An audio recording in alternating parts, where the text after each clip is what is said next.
ব্রাহ্মণবাড়িয়ায় জমে উঠেছে নির্বাচনী প্রচারণা। উন্নয়নের নানা প্রতিশ্রুতি নিয়ে ভোটারদের দাঁড়ে দাঁড়ে ছুটছেন প্রার্থীরা। সেখানকার সবশেষ খবর জানাতে ব্রাহ্মণবাড়িয়ার সরাইল থেকে যুক্ত হয়েছেন সহকর্মী আজিজুল সঞ্চয়। সঞ্চয়, নির্বাচনী প্রচারণায় প্রার্থীরা কি বলছেন, বিস্তারিত জানাবেন।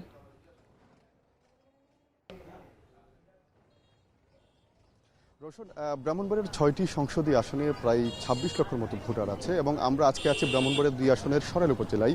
এই আসনটিতে প্রায় ৫ লক্ষের মতো ভোটার আছে। এখানে প্রতিদ্বন্দ্বিতা করছেন ৯ জনের মতো প্রার্থী আছেন। তার মধ্যে ৪ জন প্রার্থীকে নিয়ে আসলে সবচাইতে বেশি পরিমাণ আলোচনা হচ্ছে। এর মধ্যে বিএনপির যিনি বহিষ্কৃত নেত্রী আছেন ব্যারিস্টার রুমিন ফারহানা, তিনি এখানে স্বতন্ত্র প্রার্থী হিসেবে প্রতিদ্বন্দ্বিতা করছেন। এছাড়া বিএনপির আরেক বহিষ্কৃত নেতা SM তরুণদের, তিনিও কিন্তু এখানে স্বতন্ত্র প্রার্থী হিসেবে প্রতিদ্বন্দ্বিতা করছেন। যদিও এই আসনটি কিন্তু বিএনপি তাদের জোটের শরিক দল জমিয়ত উলামা ইসলামের সহসভাপতি মাওলানা জুনায়েদ আল হাবিবকে ছেড়ে দিয়েছে। তবে এখানে কিন্তু মূলত এই ব্যারিস্টার রুমিন ফারহানা, SM তরুণদের এবং জুনায়েদ আল হাবিব, এই তিনজনকে ঘিরে আসলে এখানে ভোটের সকল হিসাব নিকেশ চলছে। এখন আপনি যেটি জানতে চেয়েছেন রোশন, এই যে আসলে তারা কী ধরনের প্রতিশ্রুতি দিচ্ছে, আমরা মূলত এই যে সরাইল এলাকার যে আসলে প্রধান যে সমস্যা, সেটি হচ্ছে যে এখানকার যে রাস্তাঘাটের বিশেষ আসলে যোগাযোগ ব্যবস্থা কিন্তু একেবারেই অনুন্নত, যার ফলে এখানকার মানুষের কিন্তু সীমাহীন দুর্ভোগ পাওয়া যায়। আমি যদি আপনাকে একটু যদি সুস্পষ্ট করে যদি বলি, আসলে এই যে সরাইল থেকে ওরোয়েল পাকশিমুল যাওয়ার যে সড়ক, সেটি কিন্তু দীর্ঘদিন ধরে আসলে ভাঙাচোরা হয়েছে। এছাড়া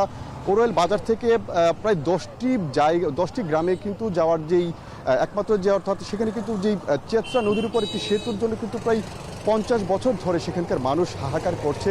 এবং এই ইলেকশনকে ঘিরে কিন্তু আমরা দেখতে পাচ্ছি যে প্রত্যেক আসলে যারা প্রতিদ্বন্দ্বী, যারা প্রার্থী আছে নির্বাচনে, তারা কিন্তু সেখানকার ভোটারদেরকে প্রতিশ্রুতি দিচ্ছেন যে আসলে তারা বিজয়ী হয়ে গেলে পরে কিন্তু তারা এই চেতরা নদীর উপর একটি সেতু নির্মাণ করে কিন্তু এই যে আশপাশে 10 থেকে 12টি গ্রামের মানুষের যে দীর্ঘদিনের যে দুর্ভোগ, সেটি কিন্তু তারা লাঘব করবেন বলে তারা কিন্তু প্রতিশ্রুতি দিচ্ছেন। এছাড়া কিন্তু ওরেল পাকশিমুলা অন্তত আরও বেশ কিছু এলাকা আছে যেসব এলাকাতে আসলে এখনও পর্যন্ত যোগাযোগ ব্যবস্থা তৈরি হয়নি।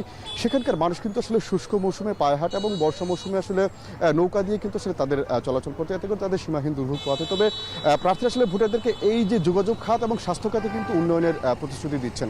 তো রোশন, আমার কাছে এই ছিল ব্রাহ্মণবাড়িয়া থেকে এই যে এখানকার আসলে যে প্রচার প্রচারণা জমেছে সেই বিষয়টি। রোশন, আরেকটা তথ্য আপনাকে দিয়ে রাখতে চাই, এই যে ভোটারের ইশতেহার নিয়ে আজকে আমাদের বিকেল 4:30টায় ভোটার ইশতেহার প্রোগ্রাম অনুষ্ঠিত হবে, সেটি আসলে আপনার মাধ্যমে দর্শকদেরকে দেখার আমন্ত্রণ জানাচ্ছি। রোশন।